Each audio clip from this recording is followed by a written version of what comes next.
Hey guys, welcome to my online सी। मेरा नाम है देव्यश। आज के इस वीडियो में हम लोग बात करेंगे how to file the income tax return for the proprietorship firm. जी हाँ, तो गाइस जिनके पास भी प्रोप्राइटरशिप फर्म होती है उनके पास में ऑब्वियसली एक करंट अकाउंट होता है। उन्होंने अपने जीएसटी के नाम पे मान लीजिए करंट अकाउंट खुलवा रखा होता है, या फिर मान लीजिए उनके पास में कोई एमएसएमई या शॉप लाइसेंस वगैरह रहता है।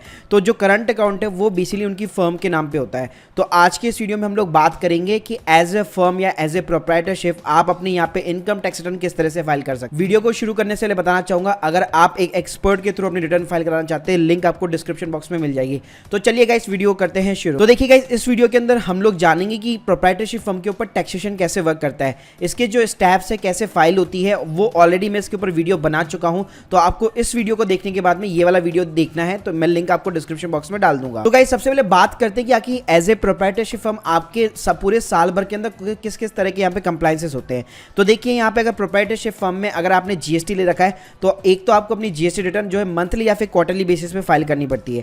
दूसरा मोस्ट इंपॉर्टेंट जो कंप्लायंस होता है वो होता है इनकम टैक्स रिटर्न फाइलिंग। अब गाइस इसमें होता है क्या है, प्रोप्राइटरशिप फर्म में मान लीजिए कई लोगों ने यहाँ पे जीएसटी नहीं ले रखा होता है, फिर भी उनको यहाँ पे इनकम टैक्स रिटर्न हमेशा यहाँ पे फाइल करनी चाहिए ताकि उनको फ्यूचर में बेनिफिट। मान लीजिए आपको बिजनेस के लिए कोई लोन चाहिए या कोई भी ऐसी रिक्वायरमेंट आती है, आपको वर्किंग कैपिटल चाहिए, ओडी लिमिट चाहिए, तो गाइस उस केस में हमेशा बैंक आपसे मिनिमम 2 साल की आपकी इनकम टैक्स रिटर्न मांगता है। तो जितने लोग भी बिजनेस कर रहे हैं मैं उन सभी को यहाँ पे रिकमेंड करूंगा कि आपको हमेशा अपने यहाँ पे इनकम टैक्स रिटर्न फाइल करनी चाहिए। इवन चाहे आप चाहे तो यहाँ पे नॉन टैक्सेबल रिटर्न फाइल जो है कर सकते हैं। अब गाइस प्रोप्राइटरशिप में क्या होता है, पैन कार्ड आपका कोई भी सेपरेट नहीं होता है। आपका जो पर्सनल पैन कार्ड होता है वही आपकी प्रोप्राइटरशिप फर्म का पैन कार्ड माना जाता है।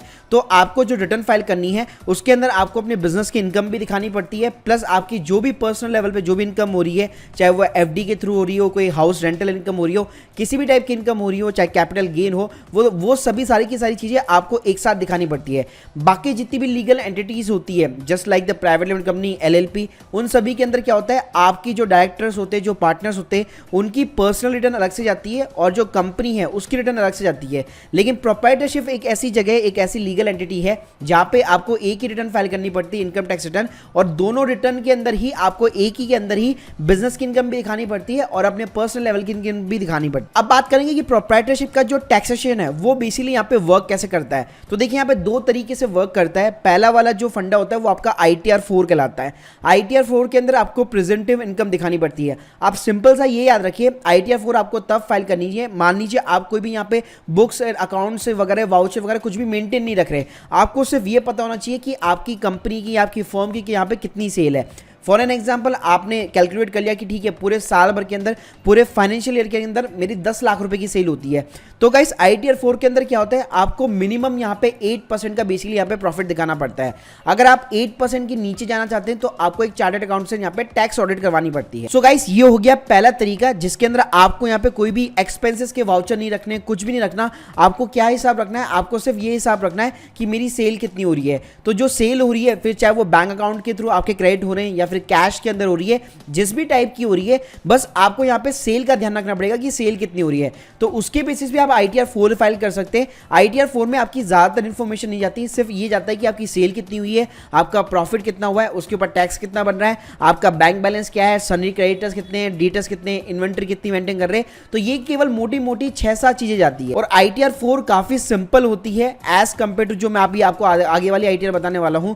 तो गाइस यहाँ पे क्या होता है, अधिकतर जो छोटे बिजनेसमैन होते हैं, जो छोटे स्मॉल बिजनेस होते हैं, वो अधिकतर यहाँ पे ITR 4 फाइल करते हैं। अब गाइस एक को दूसरा तरीका है वो है ITR 3 का। ITR 3 में क्या होता है गाइस, आपके एक एक डिटेल जाती है बिजनेस की, जैसे आपकी फर्म के अंदर कितनी असेट्स है, उसके ऊपर कितना डेप्रिसिएशन लग रहा है, आपने कहां पे कितना खर्चा किया, मान लीजिए आपने सैलरी कितनी बांटी है अपने एम्प्लॉइज को, आपने बोनस कितना दिया है, आपने मान लीजिए कोई एक्सपेंसेस किया है, वेबसाइट बनाने पे कितना खर्चा किया है, फिर उसके बाद में मान लीजिए रिनोवेशन पे कितना खर्चा किया है, मतलब सारी A to Z यहाँ पे डिटेल जाती है। चाहे वो रिपेयर, मेंटेनेंस, किसी भी टाइप के एक्सपेंसेस हो, किसी भी टाइप की इनकम हो, आपको हर एक चीज यहाँ पे दिखानी पड़ती है। सो गाइस ITR 3 उनके लिए काम करती है बेसिकली, जहां पे उनको एग्जैक्ट प्रॉफिट दिखाना पड़ता है। फॉर एन एग्जांपल, मुझे ये तो पता है मेरे 10 लाख रुपए की पूरे साल भर में सेल होती है, लेकिन मान लीजिए मेरे 8 या 9 लाख रुपए के तक तो एक्सपेंसेस हो जाते हैं। अगर मैं उन सभी एक्सपेंसेस को यहाँ पे क्लेम करना चाहता हूं, मैं अपने प्रॉफिट को कम दिखाना चाहता हूं, या मान कह सकते हैं एक्चुअल के अंदर मेरा प्रॉफिट बिल्कुल कम होता है, क्योंकि कई सारे ऐसे बिजनेस होते हैं जहां पे आपका जो टर्नओवर होता है, जो सेल होती है, वो काफी हाई होती है, लेकिन अल्टीमेटली आपके हाथ में जो पैसा बचकर आता है वो काफी कम बचकर आता है। तो उस केस में यहाँ पे आप ITR 3 फाइल कर सकते हैं। ITR 3 काफी कॉम्प्लिकेटेड होती है, उसके अंदर आपको एक प्रॉफिट एंड लॉस अकाउंट बनाना पड़ता है, एक बैलेंस शीट बनानी पड़ती है और उसके साथ में ITR 3 फाइल करनी पड़ती है। इसके साथ गाइस ITR जो 3 होती है उसके अंदर आप यहाँ पे लॉस भी दिखा सकते हैं। जी हाँ, ITR 4 के अंदर यहाँ पे लॉस दिखाने का ऑप्शन नहीं होता। मान लीजिए आप स्टार्ट कर रहे हैं जस्ट बिजनेस, तो मान लीजिए आपके बहुत सारे यहाँ पे एक्सपेंसेस हो रहे हैं लेकिन जो इनकम है वो काफी कम है, तो ऑब्वियसली यहाँ पे आपको लॉस होगा। तो गाइस यहाँ पे आप क्या कर सकते हैं, ITR 3 के अंदर आपके बिजनेस का लॉस दिखा सकते हैं और उसको कैरी फॉरवर्ड कर सकते हैं। उसका फायदा क्या होगा, फ्यूचर के अंदर जब भी प्रॉफिट होगा तो उसके ऊपर आपको जो टैक्स देना पड़ेगा उसके ऊपर आपकी सेविंग हो जाएगी। वो कैसे, क्योंकि गाइस प्रॉफिट के अगेंस्ट में आपका जो भी कैरी फॉरवर्ड लॉस हो रहा होगा, जो आप कैरी फॉरवर्ड कर रहे हैं पिछले कई सालों से, उसको आप यहाँ पे सेट ऑफ कर सकते हैं। तो मान लीजिए अगर फ्यूचर के अंदर 10 लाख रुपए का प्रॉफिट हो रहा है और आप मान लीजिए 4 लाख रुपए का लॉस जो है हर साल यहाँ पे कैरी फॉरवर्ड करते जा रहे हैं, तो 10 लाख की नेट प्रॉफिट में से 4 लाख अपने आप माइनस हो जाएगा और 6 लाख रुपए के ऊपर ही आपको यहाँ पे टैक्स देना। सो गाइस ये मैंने आपको दोनों तरीके बता दिए एज ए प्रोप्राइटरशिप फर्म किस तरह से आप यहाँ पे आगे प्रोसीड फर्दर कर सकते हैं। तो गाइस ITR 4 के अंदर पे मैं ऑलरेडी वीडियो बना चुका हूं, लिंक आपको डिस्क्रिप्शन में डाल दूंगा और पूरा स्टेप बाय स्टेप इस वीडियो के अंदर मैंने एक्सप्लेन किया हुआ है। ITR 3 अभी तक यहाँ पे इनकम टैक्स डिपार्टमेंट ने एक्टिवेटेड नहीं की है, जैसे वो एक्टिवेट करेगा इस साल की तो उसके ऊपर भी मैं एक सेपरेटली यहाँ पे वीडियो बना दूंगा और उसकी लिंक भी यहाँ पे डिस्क्रिप्शन बॉक्स में डाल दूंगा। So guys hope you like this video, please subscribe our channel. अगर आपके कोई भी डाउट्स है कमेंट सेक्शन के अंदर जरूर मेंशन कीजिए। Thank you guys, thank you.